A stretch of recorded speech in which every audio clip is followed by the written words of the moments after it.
what are the top 5 things New Yorkers right now, in New York City, Yes. what are the top 5 most important issues to them? This is what came up. Number one, affordability and cost of living. Yep. 93% of New York voters say affordability is a critical crisis, 72% reporting stagnant family incomes. Okay, so that's one. Number two, housing and rent and development, median rents now are nearly $3,700 a month. Vacancy rates are at 1.4%, signaled by Mamdani proposal to freeze rent, stabilize rents. Okay, 51% support on that. You have number 3, crime and public safety, okay, which on multiple categories you've improved, on a couple categories you've declined. Taxes and economic policy, nearly 40% support raising taxes on corporations and the wealthy to fund the free transit and housing, but fear of backlash temper support. So we want it, but shit, if we do this, the billionaires could leave and they can go to Florida, right? Right. And then transit and public service. So when you see that as the 5 issues, and affordability, cost of living, some of the challenges, how are you addressing each one of these? So let's peel back that list. First, the affordability issue. I can't decrease the cost of bread, but I could put bread in your pockets. We put $30 billion back in the pockets of New Yorkers, paying off medical debt, the number 1 cause of bankruptcy in the city, reducing the cost of transit and reduced fare Metro cards. We just passed an extra tax initiative, no income tax for low-income New Yorkers, making sure we pick up the cost for high-speed broadband and public housing, paying the college tuition of foster care children, reducing the cost of child care from $220 a month to less than $20 a month. So if you see what we've done, we say, what's within our span of control? What can I do as mayor to bring down the dollars that everyday New Yorkers are spending? I'm not giving them broken promises, because the worst thing you could do when you grew up in poverty, the worst thing could happen to you, someone promised you something that they can't deliver. That's what's happening now, and that's unfair to do so. The free bus initiative, like you said, cost $3 billion. Mayors don't have the strength or the power to raise income tax on 1% of New Yorkers. We don't have that authority. So to promise that, knowing you don't have the authority to do so and not doing it while you are assemblyman who has the authority, it's just the wrong message. Now, when you look at the housing, each year, 3 years in a row, we built and renovated more affordable units in each independent year in the history of the city. In the history of the city each year. My housing projection is more than 12 years of Bloomberg, 8 years of de Blasio combined. Move more people out of homelessness into permanent housing in those individual years in the history of the city. Move more people into supportive housing in the history of the city. We have a voucher program that subsidizes rent for low-income New Yorkers. More people got those vouchers and were able to subsidize their rent in the history of the program. So we are doing it and making sure that we're not saying broken promises, because that's the worst thing that you can do. And we look at our subway system, we have 4.6 million people that use our subway system a day. 4.6 million. That's crazy when you think about it. We have 5 felonies a day on that system. Out of 4.6 million. Is that an accurate number? Is that a real number? Yes. 4.6 million use it daily, but only 5 felonies a day? Exactly. Those police officers are working their butts off to keep that system safe. So where we have failed as an administration is that we have not effectively got our message out. I thought that, every elected official, you would take hits from the media. That's the business that we're in. And I thought that. I never thought we would take hits and also never get our story out. When I'm in town halls, community meetings, even when I sit down and talk to my son and do our wins list, you know what he tells me? He said, Dad, I didn't know that. I sit down and speak to knowledgeable people in the city, and they're not aware of how we turn the city around. So now for the next 3 months, I'm speaking direct to the consumers, and I'm getting my message out. I want to go deeper into this here, because when you're saying about crime, what's happened, homicide is down 22% since 21. Shooting is down 40% since 21. Felony assault is up 29. Car theft is up 36%. Robbery is up 20%. Total infraction is up 28% in the crime category, the 34 crime categories.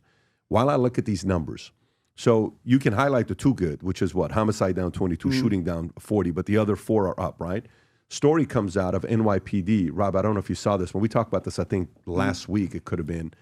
The number of police officers resigning in New York has skyrocketed. New York cops would flee the job in historic numbers if Zoran Mamdani win, union leaders predict. Not even this one, Rob. There's one that says how many are retiring. If you use the phrase retiring instead of resigning, retirement. Yeah, NYPD retiring. Maybe it's the same story. Go on the same story, see what numbers they put up, but I'll read this to you.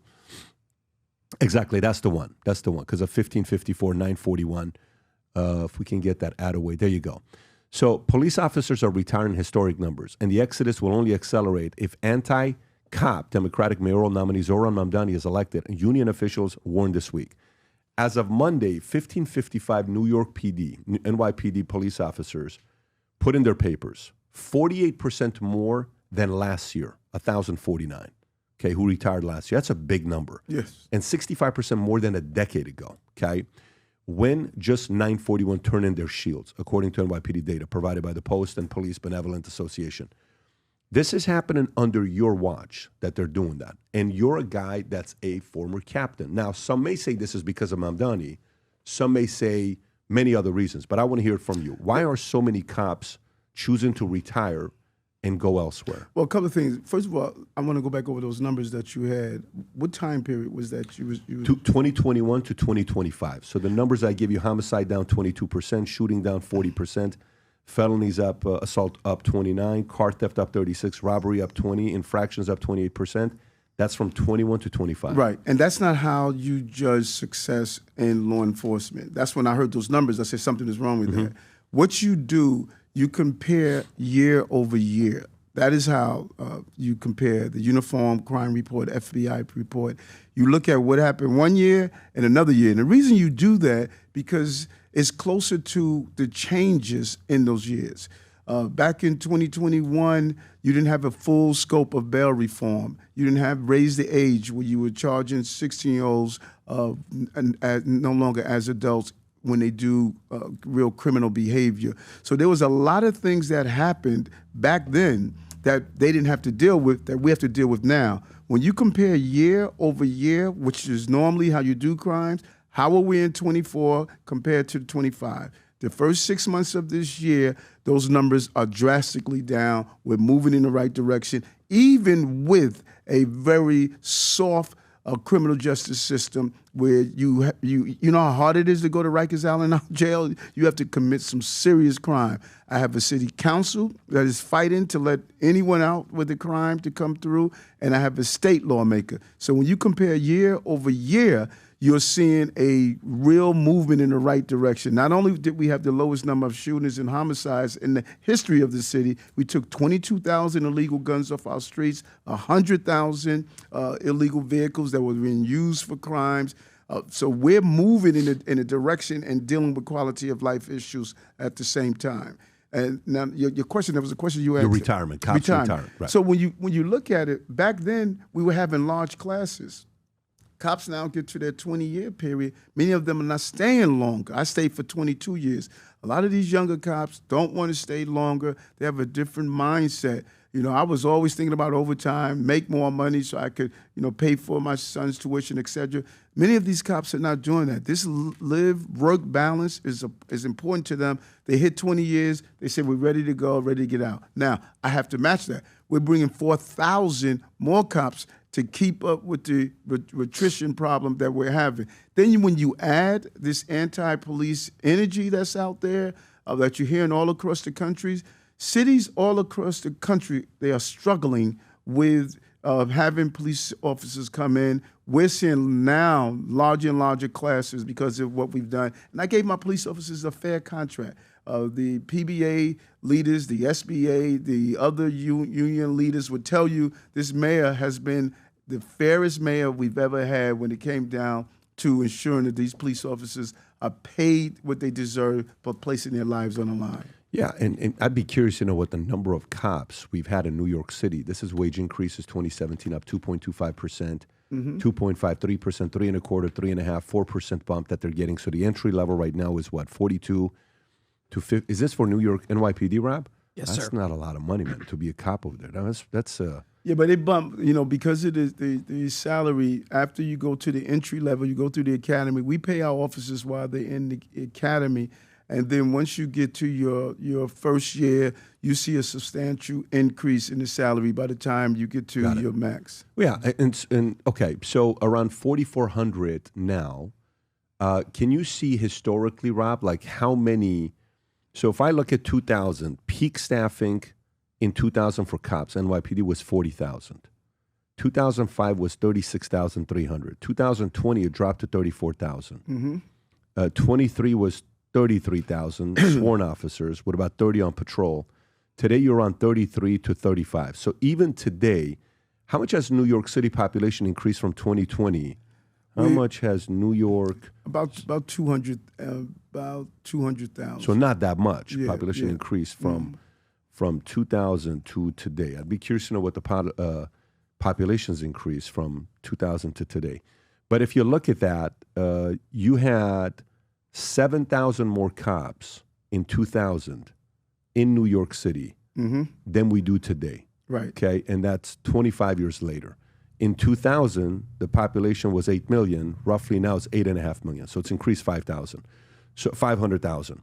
So 500,000, say it's increased 6%. It's increased 6%, but the number of cops has decreased roughly 20%. Right. Okay, give or take. So do you see that correlation on some of the crime that's taking place in New York because it's got 7,000 fewer cops today than it had 25 years ago, and population has increased 500,000? Yeah, and think about it for a moment. Again, when I came in to the police department, we had large classes. I think my class was over 2,000. Holy shit. No, we had large classes. Those large classes back then, they hit their 20 years. You see, they retire. Those are big classes, so you're seeing big classes hit their 20 years. And what you're finding, in addition to that, we were hemorrhaging cops that were going to different municipalities that were paying them better. And so I knew I had to get in and sat down with the president of the union, Pat Lynch at the time, and say, I have to stop the hemorrhaging of my officers because they're not getting salaries that are comparable.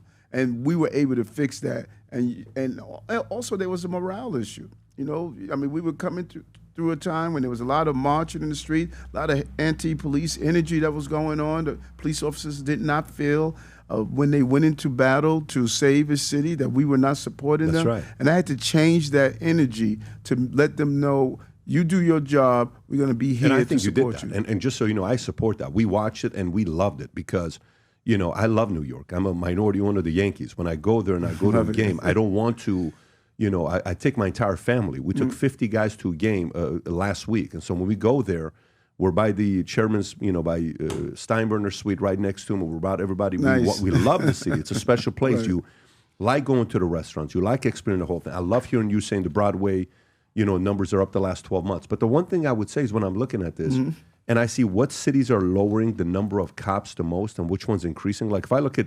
decrease, New York is number one. Right. Just so you know, the number of cops on how much fewer they have. New York, Delaware, Idaho, Maine, Louisiana all have decreased. Montana, Connecticut, Rhode Island have increased the number of cops. I think that would be something to consider. Nowadays, more than ever, the brand you wear reflects and represents who you are. So for us, if you wear a Future Looks Bright hat or a Valuetainment gear, you're telling the world, I'm optimistic. I'm excited about what's going to be happening, but you're a free thinker. You question things. You like debate. And by the way, last year, 120,000 people got a piece of Future Looks Bright gear with Valuetainment. We have so many new things. The cufflinks are here. New Future Looks Bright. This is my favorite, the green one. Just yesterday, somebody placed an order for 100 of these. If you watch the PBD podcast, you got a bunch to choose from. White ones, black ones. If you smoke cigars and you come to our cigar lounge, we have this high quality lighter cutter and a holder for the cigars. We got sweaters with the Valuetainment logo on it. We got mugs. We got a bunch of different things.